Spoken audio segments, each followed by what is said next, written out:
Quiet Rioters, welcome back to another mini show with me, Naomi Smith. On the main show this week with Rory Bremner, we talked in the round about the party conference season. But today, I wanted to do a deep dive on the one that has just finished, not the one that's happening at the moment.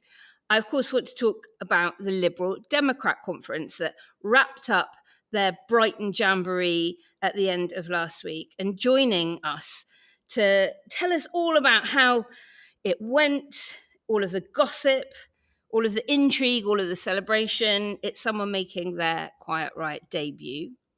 It's one of the hardest working women I know, who campaigned so brilliantly in Esher and Walton that Dominic Raab was far too afraid to run again for that seat. It is, of course, the newly elected MP, Monica Harding. Welcome, Monica.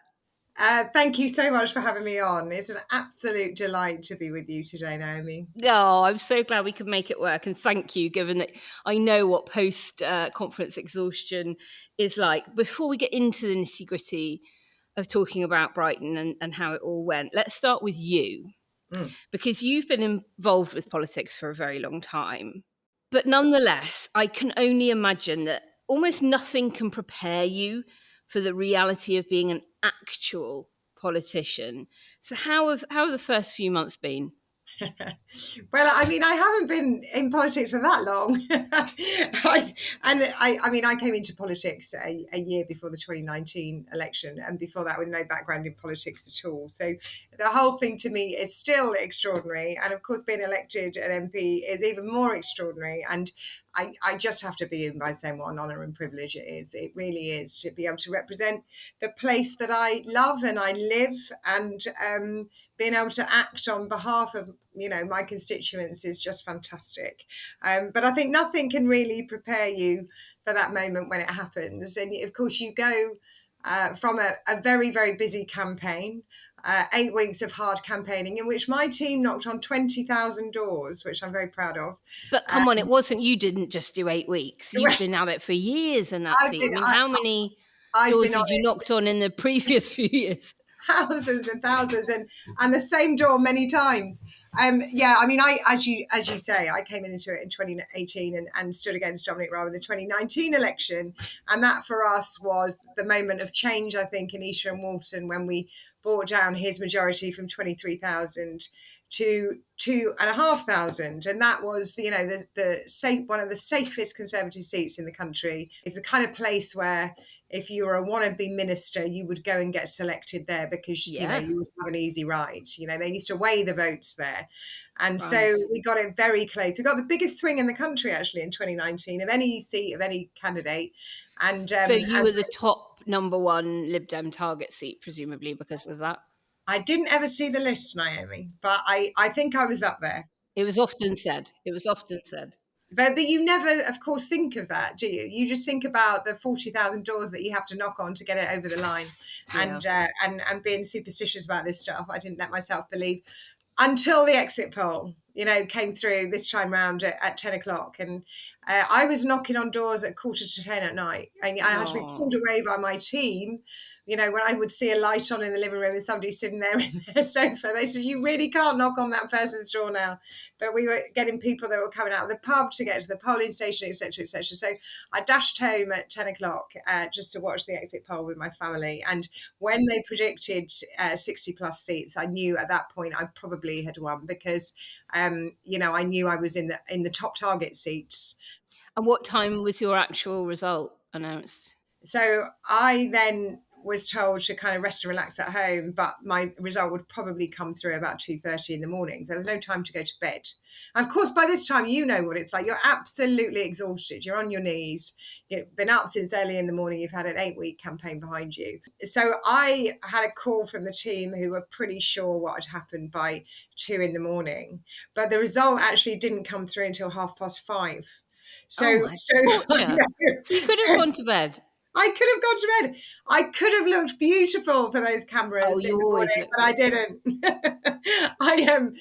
And we got the kids out of bed actually around 4:30, and we said, "Come on, let's go down to the count." And they were a bit grumpy when we woke them up, but it was actually quite a magical moment because we were at Sandown Racecourse, and the sun was just coming up, and it was a beautiful sunrise actually, a very red sunrise over Sandown. And of course, you've got London in the background and the constituency, and it was coming up to, and I hate to use that word, new dawn, but it was certainly change. The metaphorical impact, yeah. This was the first time ever this constituency had voted for a Liberal, and it was the first time ever this constituency had voted in a woman.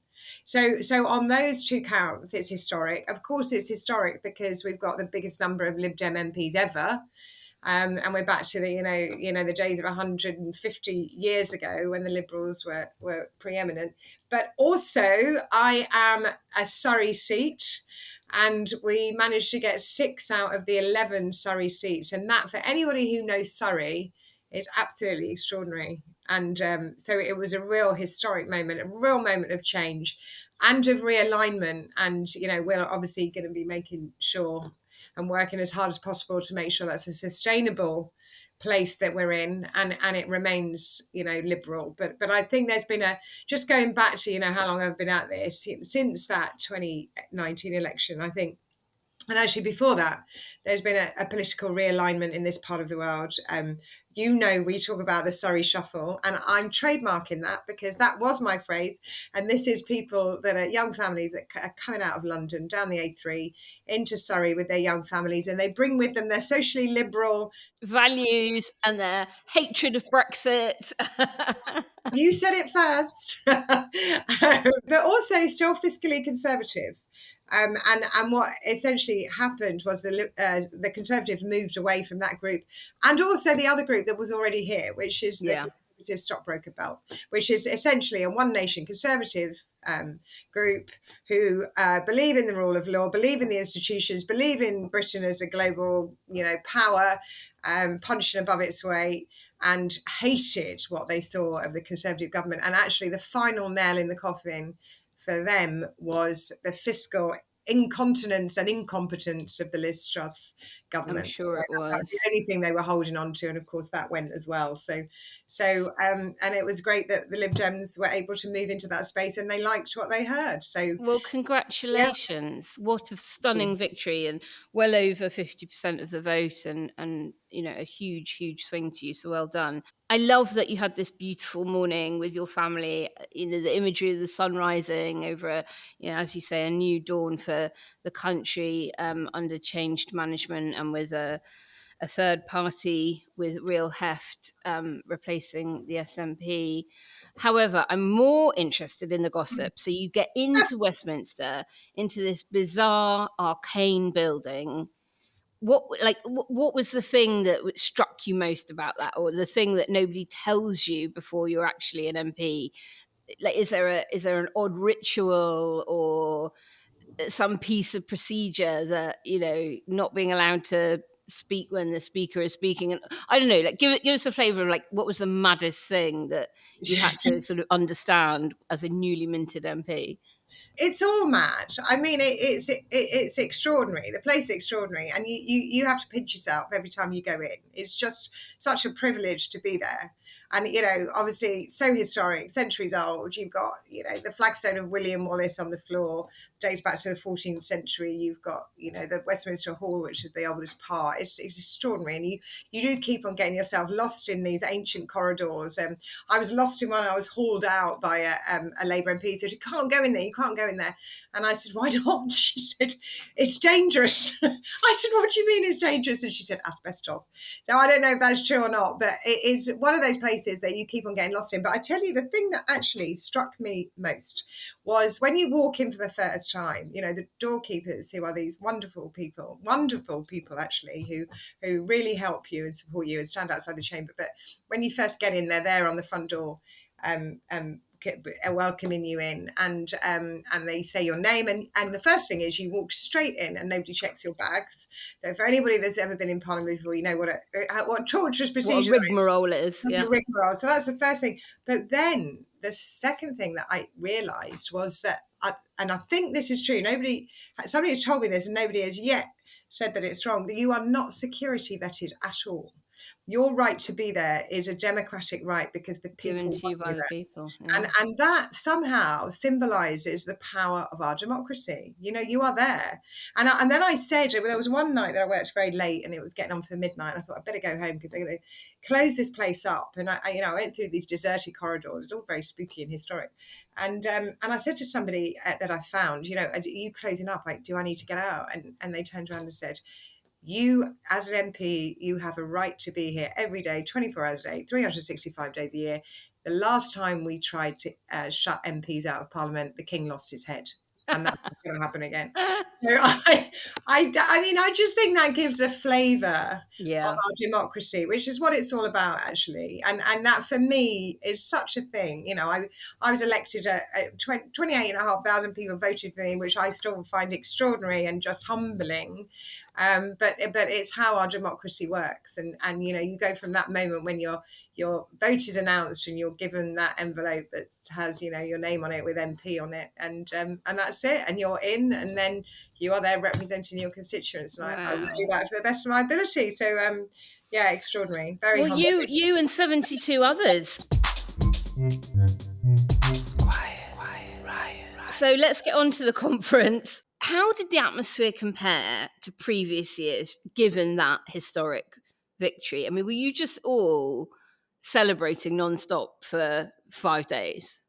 Well, once we all got to know each other, no, I'm kidding.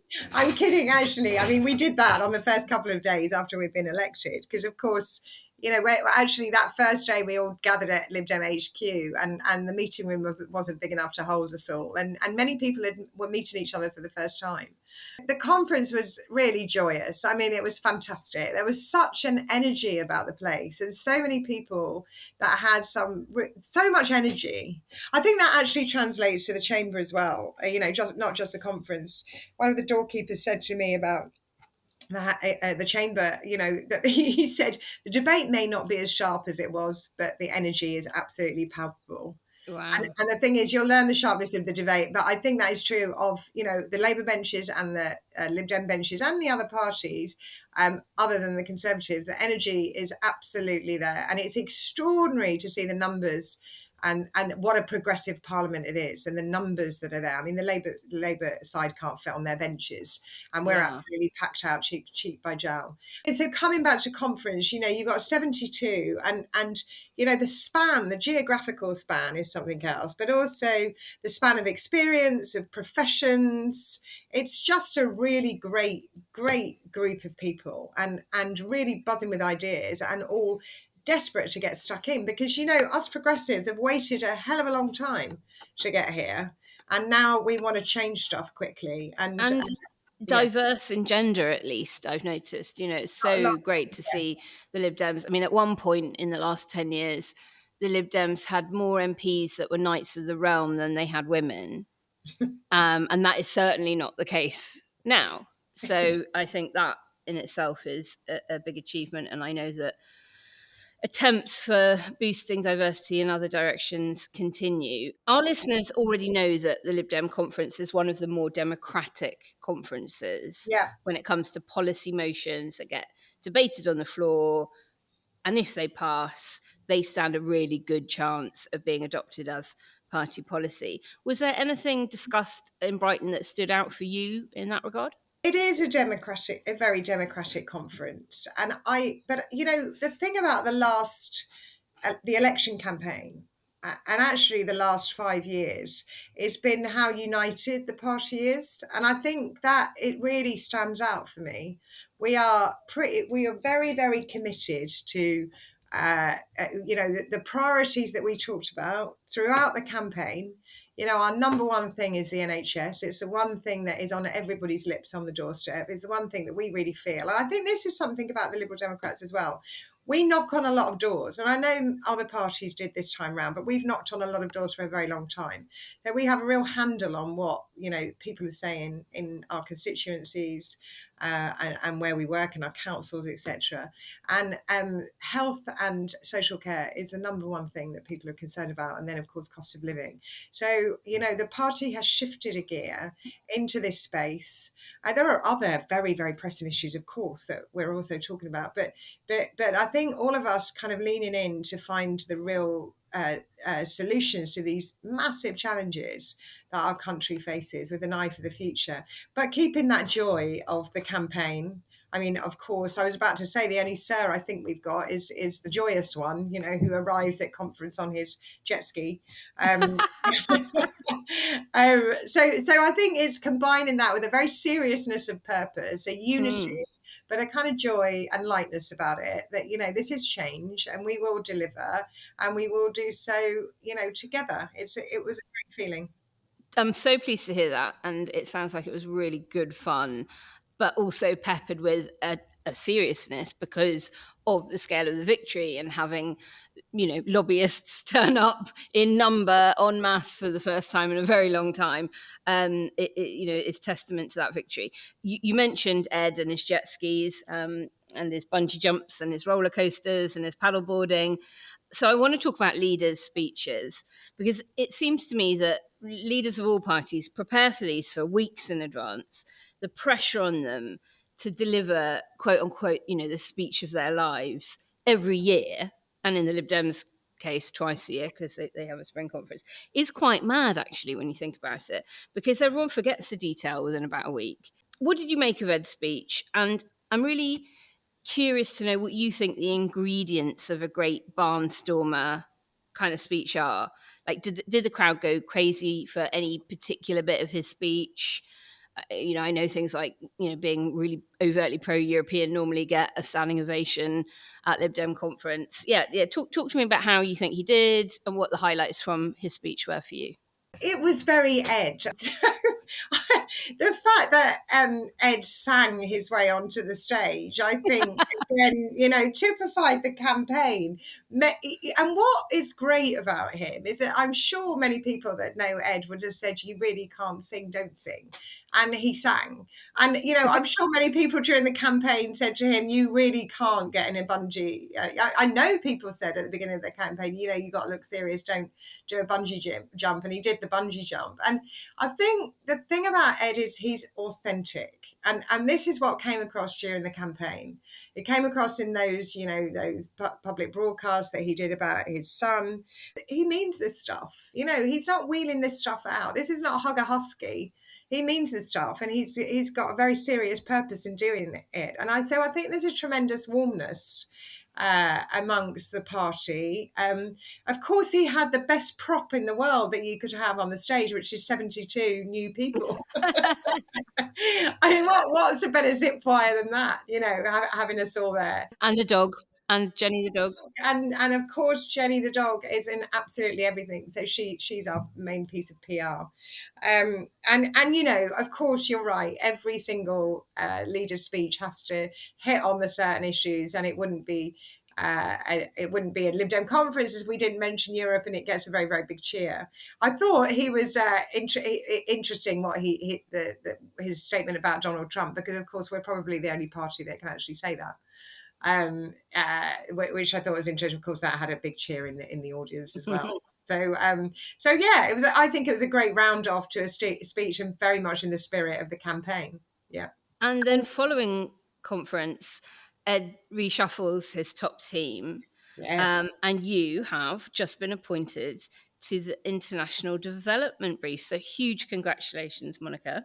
Thank you so much. How exciting is that? I know. And you and I have long bemoaned the lack of big ideas coming from the centre of British politics, centre-left, progressive politics, whatever you want to call it. And I'm sure that you've got plenty of big ideas for your brief. Feel free to tell us any, maybe you're still mulling them over. But I guess what's more interesting for me in the round is, how do we foster big ideas as a community of progressive thinkers? One of the things at Quiet Riot that we pride ourselves on is giving our listeners calls to action, ways that they can get involved with things rather than just being armchair generals. And I know it's something that you've given a lot of thought to. How do we as progressives in the UK come together to collaborate on the big ideas that will actually improve our country? It's a great question. And I said in the lead up to this election that the battle for ideas begins on the 4th of July. And I think that's absolutely true in how, these new parties that have been voted in some very, very big numbers on a different electorate, where it's a very transactional relationship now with your party or the party you voted for. It's no longer you don't at the moment belong to a tribe very much anymore. I like the idea that we're a progressive tribe, and that's why I keep on talking about the fact that we've got this progressive parliament. It's very, very important, I think, for all of us that have been so dismayed over the last 10 years that you just look at the numbers in parliament and see how many of us there are now. Where these land, it's very new. You've got over half of the new intake are brand new MPs, as I say, with a huge myriad of experience across all the parties. And we just need to work out where these land, because I think this next parliament, it's not going to be the seat of the pants stuff that you've seen and commented on over the last 10 years. You're not going to be holding your breath to see whether the government is going to fall the next day. It's going to be about policy, some very, very hard thinking about the challenges that we face and what the solutions are for those. And I think our role as I think we're being an effective opposition at the moment. We will be constructive where we can be with the Labour government, because the public demand that and it's within the national interest. But I think it's also about the whataboutery.